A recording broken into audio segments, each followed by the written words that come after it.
Hello दोस्त। Relative motion के question बड़े मजेदार होते हैं यार। एक ऐसा ही मजेदार क्वेश्चन मैं करने जा रहा हूँ।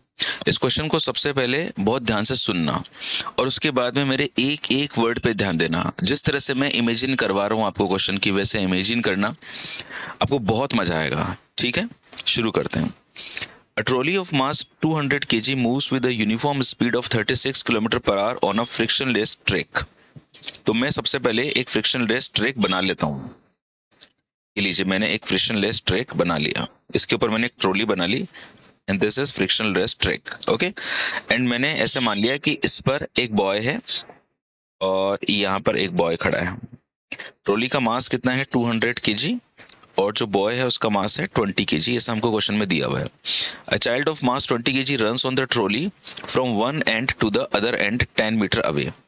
10 मीटर दूर है ये दूसरा एंड, और ये इधर से इधर भागना शुरू करता है with the speed of 4 metre पर second relative to the trolley. मतलब अगर मैं ट्रॉली को रुका हुआ मान लूं, हालांकि ट्रॉली की स्पीड कितनी है? 36 किलोमीटर पर आवर। अगर मैं ट्रॉली की स्पीड 36 किलोमीटर पर आवर की बात करता हूं, तो 36 किलोमीटर पर आवर को सबसे पहले मैं मीटर पर सेकंड में चेंज कर लेता हूं।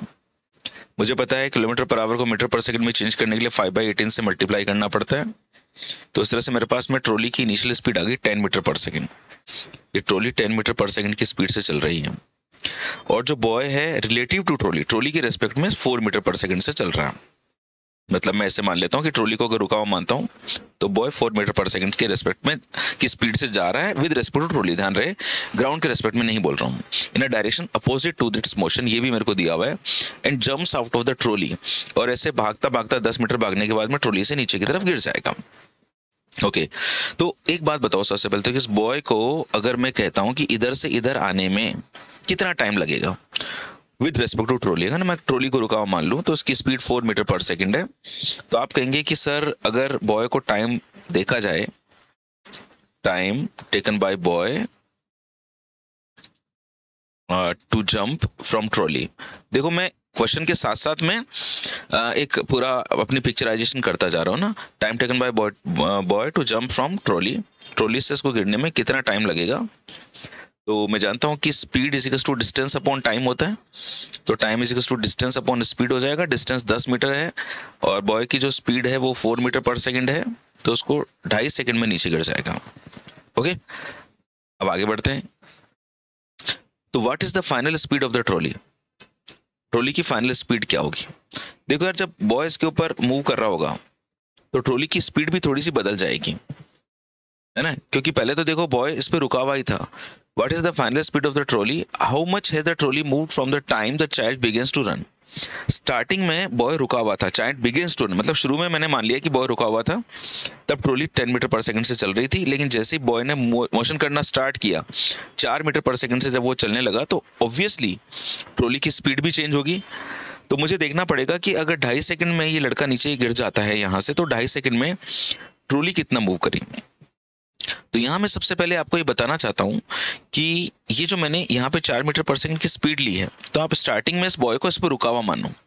ओके, और क्वेश्चन हमको ये कह रहा है कि बॉय जो है 4 मीटर पर सेकंड से ऐसे मूव कर रहा है। स्टार्टिंग में मैंने रेस्ट पे मान लिया, बॉय इज एट रेस्ट।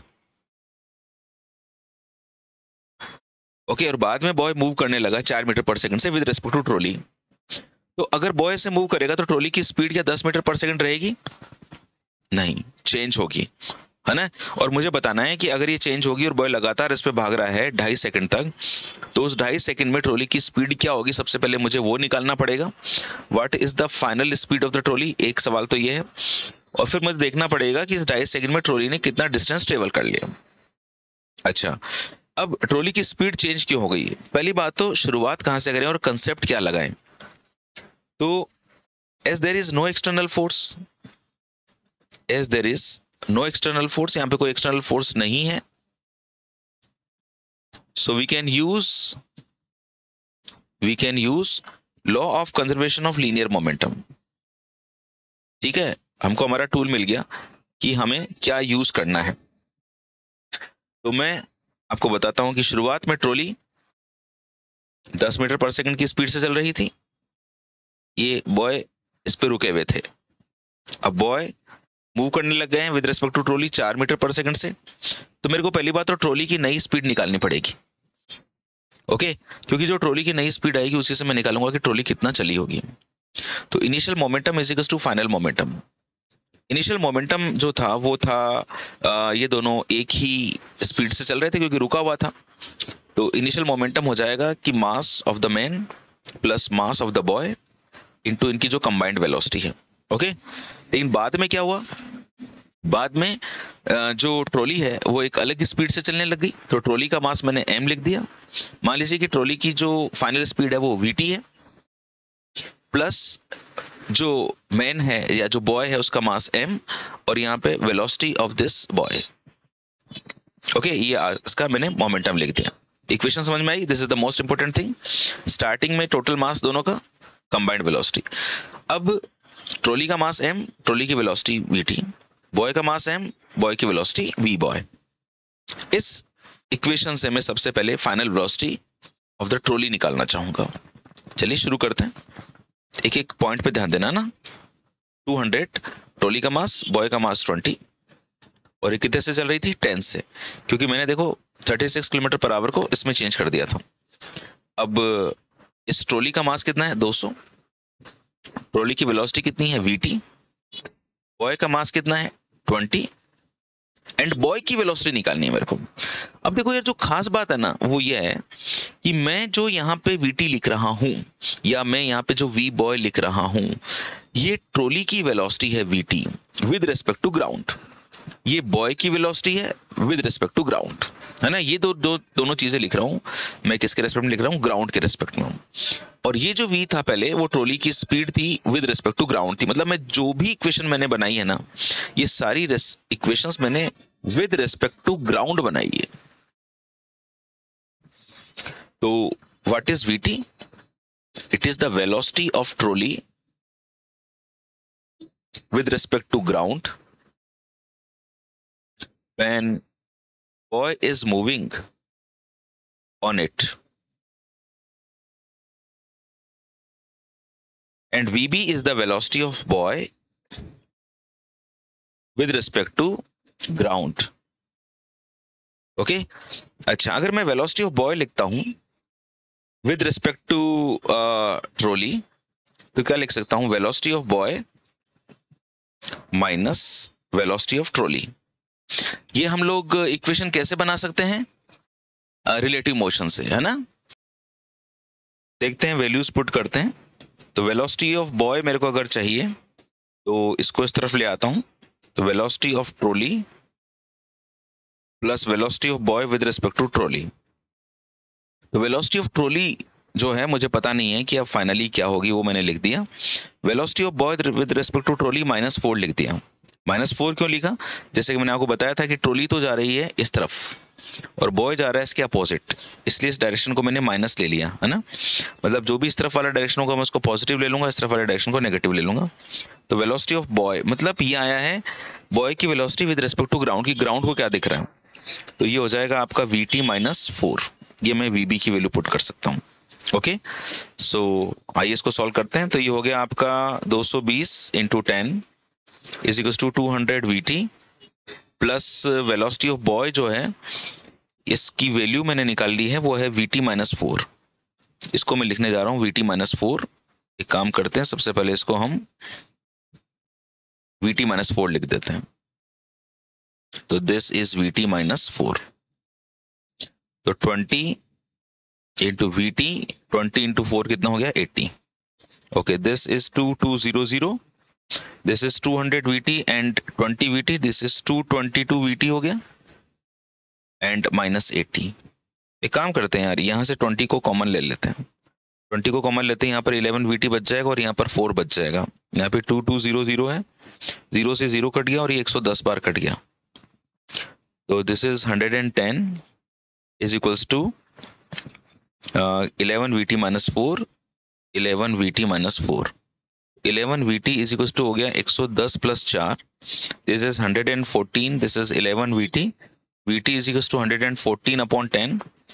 इसमें जब आप 114 में 10 को डिवाइड करोगे, 11 को 114 में 11 को जब आप डिवाइड करोगे तो यू विल गेट 10.36 मीटर पर सेकंड। ओके, देखो यार ट्रॉली की स्पीड बढ़ गई। ओके, इस वैल्यू पे ध्यान दो, ट्रॉली की स्पीड बढ़ गई। ट्रॉली की स्पीड क्यों बढ़ी यार, बढ़नी भी तो चाहिए थी ना। आप सोचो कि जब शुरू शुरू में जब ये दोनों रुके हुए थे, मतलब ये बॉय जो है इसके ऊपर रुका हुआ था इसके रेस्पेक्ट में, तो 10 मीटर पर सेकंड से चल रहा था। मोमेंटम जो था पूरे ट्रॉली का वो इस तरफ था। चलो एक नए पेज पे समझाता हूँ उसको, स्पीड बढ़ क्यों गई। ये ट्रॉली, ये मैन, ये 10 मीटर पर सेकंड से जा रहा था, मोमेंटम ओवरऑल इस तरफ था। अब अगर ये बॉय अपोजिट डायरेक्शन में चलने लग जाएगा तो उसका मतलब एक छोटा मोमेंटम मुझे इस तरफ मिल गया। तो नेट मोमेंटम को इस तरफ ही और इतना ही बनाए रखने के लिए ट्रॉली के मोमेंटम को बड़ा होना पड़ेगा ना। और ट्रॉली का मोमेंटम बड़ा कैसे हो सकता है, मोमेंटम में दो ही तो चीजें होती है, मास और वेलोसिटी। मास तो वही है ट्रॉली का, इसका मतलब ट्रॉली को अपनी वेलोसिटी को बढ़ाना पड़ेगा, तभी वो अपना मोमेंटम बड़ा कर पाएगा। जिससे कि ये वाला बड़ा मोमेंटम और ये इसमें से अपोजिट मोमेंटम, इन दोनों का सम करूंगा तो वो इनिशियल मोमेंटम के बराबर आ जाए, इसलिए इसकी स्पीड बढ़ गई। ओके, अब ट्रॉली की स्पीड बढ़ चुकी है। अब डिस्टेंस ट्रेवल बाय ट्रॉली, जो दूसरा पार्ट था क्वेश्चन का, वो करने जा रहे हैं। Distance travel by trolley in the time in which boy left from it. जब इस पे जंप करेगा उसके में, तो वो टाइम मैंने आपको स्टार्टिंग में बताया था ना, कितना था वो टाइम, 2.5 सेकंड है ना। कितने टाइम के अंदर ये जंप कर जाएगा, हमने 2.5 सेकंड्स बताया था। तो डिस्टेंस इज इक्वल्स टू होता है स्पीड इनटू टाइम। जो स्पीड है इसका वो 10.36 निकाला और उसको 2.5 से मल्टीप्लाई कर दिया। जब आप इसको मल्टीप्लाई करोगे तो you will get 25.9 metre. Okay, तो इस तरह से ये क्वेश्चन को हम लोगों ने सॉल्व किया। तो this is an amazing question. जैसा कि मैंने आपको बताया, बिल्कुल उस तरह से आप इसको इमेजिन कीजिए। क्यों हमने law of conservation of linear momentum लगाया। स्टार्टिंग में 36 किलोमीटर पर आवर को अपने 10 मीटर पर सेकंड में चेंज किया। बॉय कितनी देर में ट्रॉली से गिर जाएगा वो निकाला। ग्राउंड के रेस्पेक्ट में हम लोगों ने इसका law of conservation of linear momentum लगाया। यहाँ जो वेलोसिटी ऑफ बॉय निकाली विद रिस्पेक्ट टू ग्राउंड, वो भी अपने आप में काफ़ी इंटरेस्टिंग था। ओके, तो ये सब चीज़ें बहुत अच्छी हैं। और यहाँ पे जो मैंने आपको बताया कि ट्रॉली ने अपनी स्पीड को क्यों बढ़ाया, है ना, जिससे कि मोमेंटम कंजर्व रहे। तो ये बहुत ही प्यारा इस तरह से क्वेश्चन बनता है। इसको एक बार खुद इमेजिन करना, देखना, और ऐसी प्यारी प्यारी फिजिक्स के लिए जुड़े रहना एपीजी की दुनिया में। ईश्वर तुम्हारा सपना सत्य करे, सही करे, सफल करे। Okay, God bless you.